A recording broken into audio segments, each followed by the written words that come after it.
In buying property, some choose to do so through auctions, and to sell through auctions, in fact, is the real choice. Roy Lazarus, CEO of Park Village Auctions, and Bradley Stevens, Property Director at Aucor, join us for more. Let's start with you, Roy, in Johannesburg. Bradley, of course, joining us from Cape Town. They say that an auction is the best way to get the true value of anything, because if everyone who knows about it is there bidding, you're going to find the right price.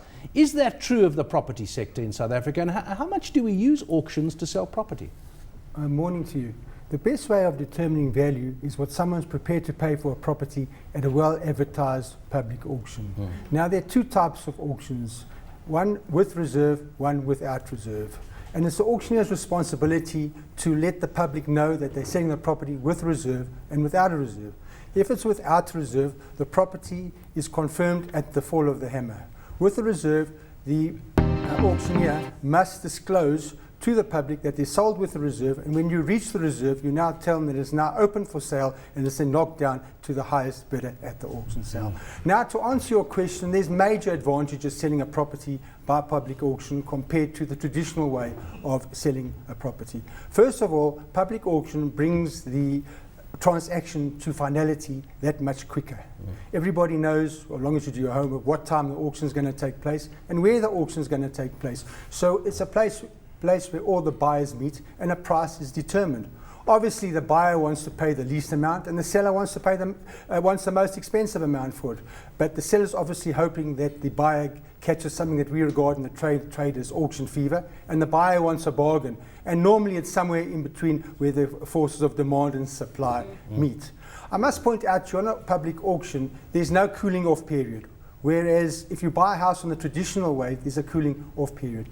And by public auctions, the only time you can sell a property footstoots. It's the way you see it, that's the way you get it. What's a cooling off period?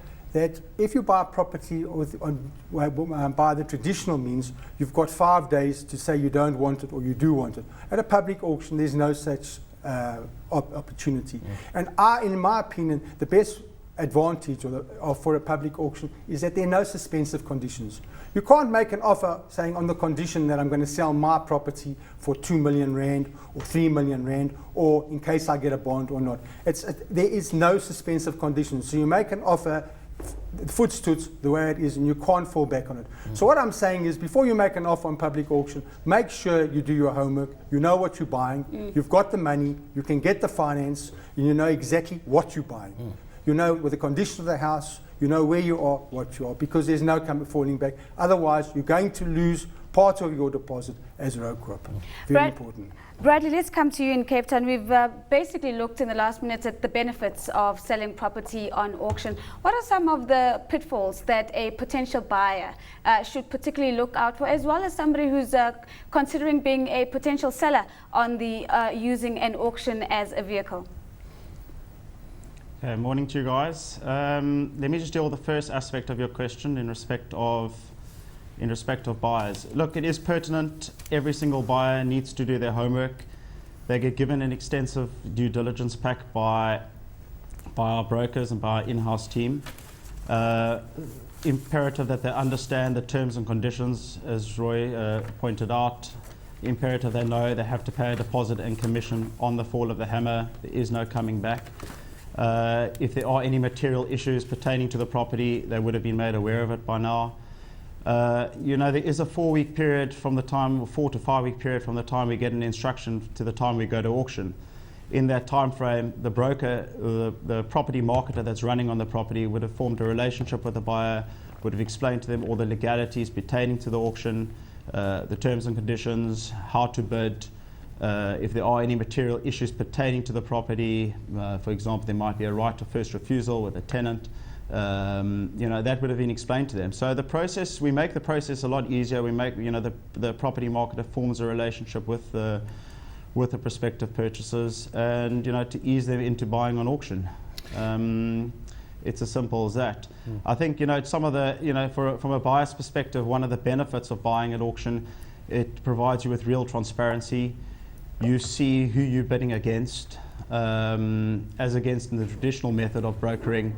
You as a prospective purchaser, your offer is getting paraded around with multiple buyers. And it also gives you a true indication of where the market is. You're present, you're buying a property, you see what's happening, and you see what people are prepared to pay. Yeah, interesting that talk about the transparency, Roy, in the market. Now, there have been some scandals, and people who have done auctioneering know about planting people in the audience, pushing up the price. Whether there is a reserve or not, it's possible for this to happen without anyone knowing it. How clean is the industry, and particularly in your field in the property world? Well, since the new Consumer Protection Act, it's very clean because the condition of sale allows the auctioneer to bid against the public, and if he wants to, and it's disclosed. One of the conditions of sale says that this is a reserve sale, and the auctioneer is going to bid up to the reserve price. The condition of sale say it as per the But I'm Consumer thinking of Protection. that Wendy Applebaum case where there was a bidder in the audience and led to a huge scandal, and she refused to accept that there was a bid opposite. Was that That was before the Consumer lack Protection? of transparency? That was before, and to be 100% honest, it's never really been tested. It's a very young act, but every auctioneer has a condition of sale which says that the auctioneer, if it's a reserve sale, says the auctioneer will be bidding up to the reserve price. So I don't believe that can ever happen again because of the new Consumer Protection Act where the public are protected. Let's look at property classes very quickly, Bradley, and perhaps you can just give us some insight into which properties tend to, sell really quickly and are most popular for an auction and in comparison to each other. Okay, look, I'll break that up between commercial and residential. Look, you get many different kinds of commercial properties, but let me just, for ease of reference, just refer to it as commercial and residential for now. In the traditional, when you talk about residential property, we mainly take on residential stock to auction when there's an element of distress behind the sale. Other than that, it becomes a difficult asset class to sell. So residential properties are mainly centered around insolvencies, liquidations, deceased estates. And when it comes to commercial, it's been more of an accepted norm of selling in the industry right now. Many listed property funds use our mechanism to sell their stock, for ease of transparency. And when you put a commercial property with a high yield on auction, with strong tenants, long leases, strong covenants, very often you overshoot the mandate. No, well, not very often, but it can happen quite often. As I said, so when it comes to residential property, it is a little bit more tougher. There's always been that element of distress associated with the residential property. However, that being said, when it comes to residential, you might find there are sellers that are immigrating. They need a quick sell, and as Roy pointed out, we offer a mechanism where a seller can get a clean cash offer within 3 to 4 weeks from the day they give us an instruction to go to auction. Roy, last question for you. That's the one value added we do offer. Last question for you, Roy, is that we increasingly have online auctions. Yes. So what about the auction fever?